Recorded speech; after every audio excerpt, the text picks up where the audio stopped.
세요. 인천공항에서 기다릴게요. 얘기했습니다. 아까 최영두 의원께서 대통령의 경제 인식이 조금 국민들 눈높이하고는 좀 떨어진다 얘기하면서 국제 기준에서도 떨어진다고 해서 지난 4월 30일자 기사 한 대목 읽겠습니다. 국제통화기금 IMF가 코로나19가 전 세계를 강타한 지난 1년간 우리 정부가 펼친 정책 대응이 매우 효과적이었고 경제적 충격을 최소화하는 데 성공적이었다고 평가했다. 다만 가계부채의 빠른 증가세, 높은 부동산 담보 대출 비율, 부실 중소기업, 계층 간 불평등, 경제 양극화 등은 해결해야 할 과제로 지적했다. 이렇게 얘기했습니다. 지난 3월 조선비즈기사에서는 OECD 국경제협력개발기구가 올해 우리 경제 성장률 전망치를 3개월 전보다 높은 3.3%로 상향 추정했다.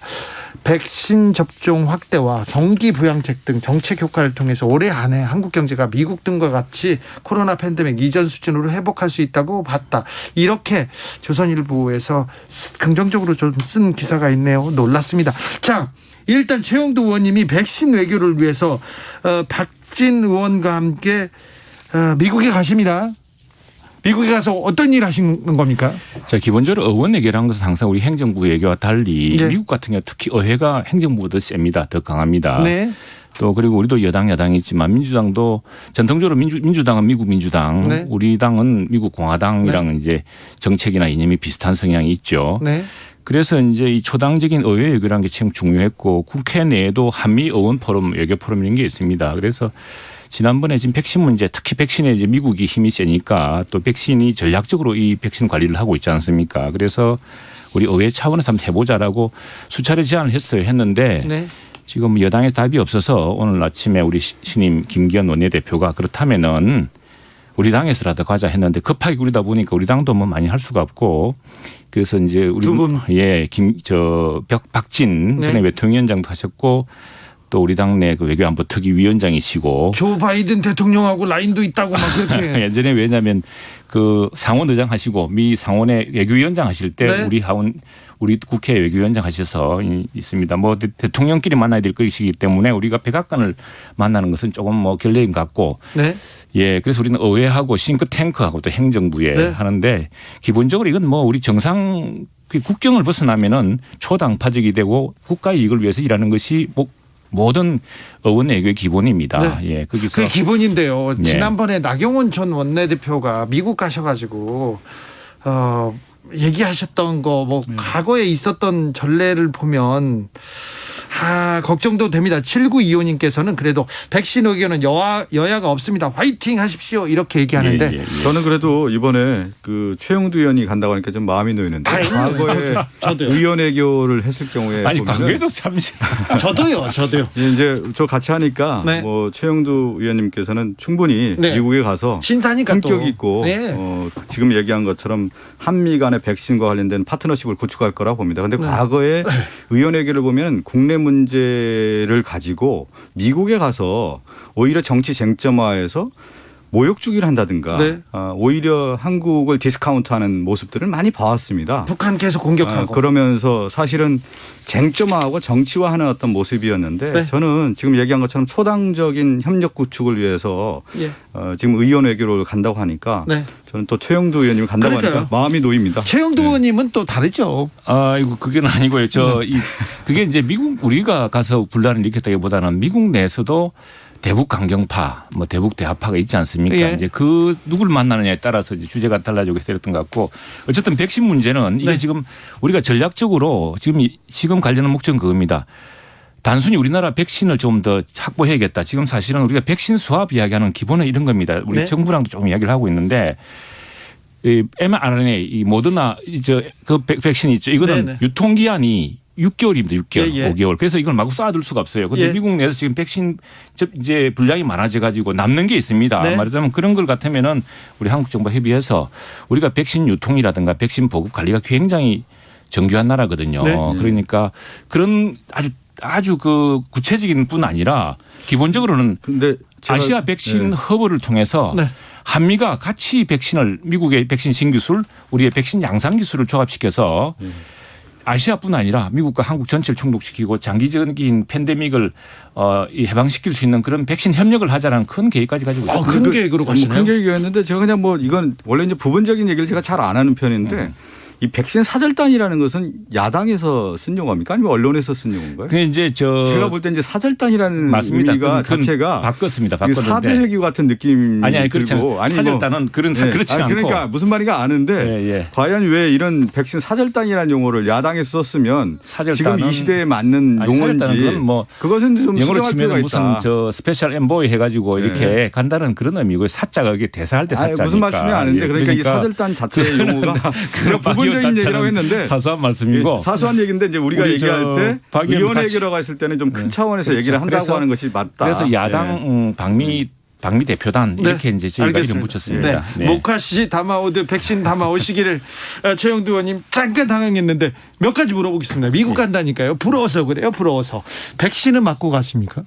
백신은 못 맞죠. 우리나라 백신이 부족해서 며칠 전에 백신 전체 접종이 하루에 몇 명 안 됐다는 얘기가 있습니다. 근데 백신 안 맞고 가시면 다녀오시면 자가격리 하셔야 돼요? 근데 그건 이제 출장 규준에 따라서 물론 안 맞을 수도 있다고 하더라고요. 물론 오면 가면 다 검사를 정밀하게 합니다. 저희도 지금 갑자기 결정됐지만 어제 혹시나 대비해서 검사하셨고. 백신 검사를 받아서 지금 아침에 코도 하셨어요? 예, 코도 했죠. 일단 제가 또 미국 가면 또 해야 한 됩니다. 말씀 드리면 간다고 하시니까 저는 이제 최영두 의원님 믿고 대승적 차원에서 정말 국익에 도움이 될 수 있는 쪽에서 일을 하죠. 어쨌든 뭐 의원들이 이제 외교를 하는 거니까요. 그런 부분에 대해서 실직 도움이 됐으면 하는 바람이 듭니다. 네. 가서 황교안 전 대표도 만나십니까? 일정상 맞을 일정이 없고요. 거의. 그리고 그래요? 지금 워싱턴에 가셔야 돼요. 아니 저희들은 어원 외교를 하는 것이고 그분은 이제 전에 국가 지도자급 맨날 전 뭐 총리 대놓 권한 대행이었고 야당 대표가 하니까 그렇죠. 예 지금 다르죠. 저희들은 의원 신분이고 그분은 전 의원 전 의원도 국가 지도자 신분 전 국가 지도자 신분이죠. 그렇게 해서 이제 주로 아마 초청하신 곳이 수잔 숄티라고 북한 인권 같은 부분에서 굉장히 강력한 목소리를 가지고 있는 분들이 초청하신 것 같아요. 그래서 이제 그거 좀 저희들 같은 경우는 백신뿐 아니라 의원 외교 채널이 있기 때문에 그 외교 채널을 통해서 좀 더 한미 간이 백신과 소극적인 정도가 아니라 뭐 한때 야당에서 미국 국수주의다 말이 있었는데 그 정도가 아니라 국제적 협력의 모범으로 한미 동맹이 이 백신 협력을 이루어 나가자. 알겠습니다. 그런 과감한 이제 외교 채널 또 얘기하셔서 그런데 대부분 이제 뭐 국민의힘에서 만나는 외교 채널이라고 하는 것이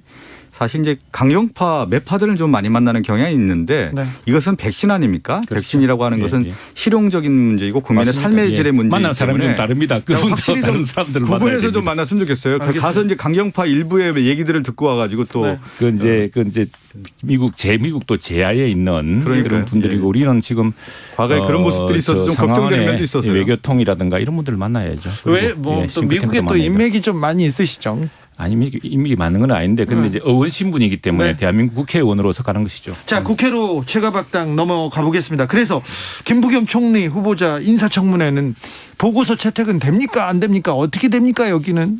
지금 서병수 의원이 우리 당 서병수 의원이 지금 이게 위원장이지 않습니까? 그래서 어제 아마 대통령께서 인사청문회 결과와 관계없이 후보자를 임명하겠다라는 취지로 말씀하셨다 이래가지고 이 문 대통령의 언급을 비판하면서 위원장으로서 형식적인 인사청문회 경과 보고서는 채택하지 않겠다 이렇게 밝혔습니다. 그리고 이후로 후보자 가족의 라인펀드 의혹이 해소되지 않았고 배우자 관련 컴퓨터 유지 보수 업체의 수의 계약에 대해서도 명확하게 해명하지 못한 점 등으로 뭐 도덕성 문제가 있고 그보다 더 중요한 것은 대선을 앞두고 여당 대표에 출마했던 사람이 총리가 될 경우에 정치적 편향성이 있지 않느냐라는 그런 우려가 있다 이렇게 했습니다. 부적격입니까? 그래서 부적격하다고 서병수 위원장이 말씀하셨는데 그건 우리 당의 의견이죠.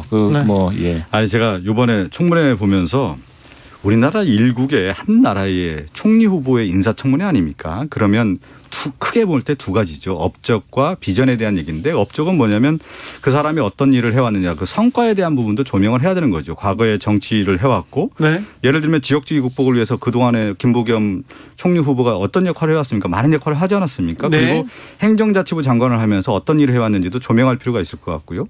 과오라고 했을 경우에는 그 과오라는 부분이 도덕적인 부분을 가지고 이제 얘기를 하는 것 같은데 정말 총리 후보자로서 할 수 없는 과오인지를 한번 따져볼 필요가 있고 있고 또 하나는 이제 앞으로의 비전에 대한 부분 아니겠습니까? 그러면 총리가 국정 운영에 있어서 앞으로 무엇을 할 것이냐. 지금 얘기한 것처럼 코로나 전쟁을 잘 대비하고 있는지 불평등의 문제 지금 야당에서 계속 얘기하고 있는 백신의 문제를 잘 하고 있는지 또 하나 부동산도 잘하고 있는지 이런 정책 검증을 하지 않고 지금 얘기한 것처럼 내년 대선에 대한 정치적 편향성을 얘기하는데 이것은 야당 의원들이 잘 명심해야 돼요. 우리나라 민주주의라는 것은 절차적 민주주의가 전 세계가 봤을 때 완결해 있다라고 할 정도의 평가를 받고 있는데 총리 후보자가 어떻게 대선에 정치적 개입을 할 수 있습니까? 그 부분에 대한 것들은 너무 지금 오판하고 있다. 박성준 의원님 예. 내일 미국 가시는데 너무 혼내는 거 아닙니까? 아니 그러니까 뭐냐면 일국의 총리에 대한 국민들이 그 다 검증을 할 판단하십니다. 때 예. 저는 정책 검증하고 정말 이분이 일을 잘할 수 있는지 비전에 대한 부분까지 해서 국민들이 바라보고 있지 않습니까? 내가 만약에 정치를 한다고 하면 이런 정치를 할 것이다.